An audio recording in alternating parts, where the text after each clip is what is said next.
Le vieillissement est toujours un débat central et d'actualité ces dernières années. Au 1er janvier 2050, on estime qu'une personne sur 3 sera âgée de 60 ans ou plus. Un enjeu important pour lequel il convient d'anticiper les premières solutions. Mais avant de répondre aux problèmes, il faut déjà savoir de qui l'on parle. Quand on me parle de personnes âgées, est-ce qu'on me parle de travailleurs âgés, qui sont des gens qui sont souvent très jeunes et qui ont moins de 50 ans? Est-ce qu'on me parle de l'un des 16 000 centenaires de ce pays? Ou est-ce qu'on me parle de ce qu'il y a entre deux, ce qui fait à peu près 50 années? C'est-à-dire 2, sinon 3 générations. Donc de qui parle-t-on quand on parle de personnes âgées? Les personnes âgées ont d'une part les mêmes problèmes que l'ensemble de la population et d'autre part des problèmes qui deviennent plus aigus au fil de l'avance en âge. Il est évident qu'à 75 ans, je n'ai plus de problème d'activité professionnelle. Ça ne veut pas dire que certains, notamment des artistes ou des artisans, ne continuent pas, mais ça n'est plus un problème de masse. Alors que le problème de la participation sociale va rester. Le thème du droit et du bien vieillir regorge de sujets plus cruciaux les uns que les autres, qui ont d'ailleurs été évoqués lors de ce colloque.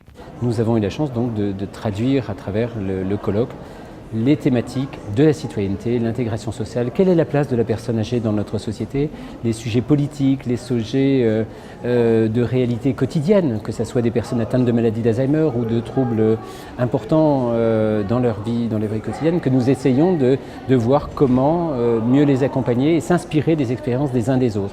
Alors la diversité, c'est aussi ce partage d'expériences, que ce soit des personnes qui viennent de Chine, que ce soit des personnes qui viennent d'Australie, de New Delhi, en Inde, et cette problématique qui touche tous les continents, tous les pays, de se dire, bah oui, effectivement, avec les progrès de la médecine, avec l'évolution, nous allons vieillir plus longtemps, et comment nous préparer à la fois au vieillissement et puis aux problématiques liées au vieillissement.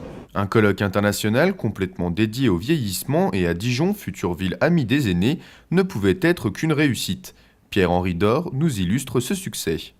Alors nous avons été très ambitieux dans ce colloque justement avec 170 contributeurs qui vont pendant 2 jours et demi apporter leur expérience, que ce soit à travers des travaux de recherche, à la fois des grands témoins, mais aussi des présidents, des modérateurs qui vont apporter leur contribution autour des 22 tables rondes, des 4 plénières et des 2 demi-plénières. Nous avons des traductions dans la plupart des salles, il n'y a que 4 salles qui ne sont pas traduites. Toutes les autres salles sont traduites en français, anglais, espagnol.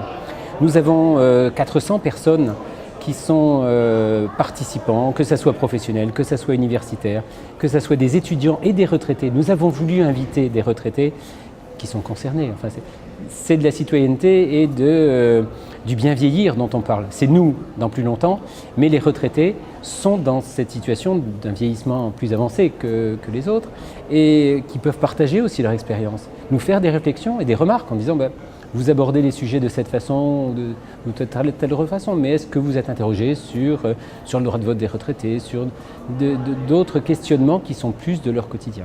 La place des personnes âgées dans la société, mais pas seulement. Le colloque était aussi l'occasion d'aborder le thème des individus qui accompagnent nos aïeux dans leur quotidien, les aidants. Alors, le thème principal de mon intervention, c'est sur la question des aidants bénévoles. Et est-ce que l'on doit les laisser seuls ou est-ce qu'au contraire, on doit développer des politiques publiques pour les soutenir? Alors la réponse, évidemment, c'est la deuxième partie de cette intervention, c'est-à-dire qu'on ne peut pas se permettre de laisser des personnes. C'est 3 à 4 millions de personnes qui chaque jour s'investissent auprès d'autres personnes qui ont besoin d'être soutenues. Et donc, ou bien on les laisse tout seuls et au bout d'un moment, tout ça dépérit. Et puis par ailleurs, c'est une bonne façon pour l'État de se dire c'est pas mon problème. Ou bien au contraire, l'État se dit je dois accompagner des gens qui sont essentiels à la fois dans le lien social et aussi dans les politiques de santé. Et donc comment j'accompagne ces publics? Comment j'investis pour aider ces personnes? J'investis à des relations de structure, des moyens de structure, lieux pour permettre du répit, formation, accueil, et pourquoi pas aller jusqu'à s'interroger, est-ce qu'il ne faut pas mettre en place une sorte de statut pour les bénévoles? Une réaction? Un témoignage? Commentez ce reportage sur dijonsanté.fr.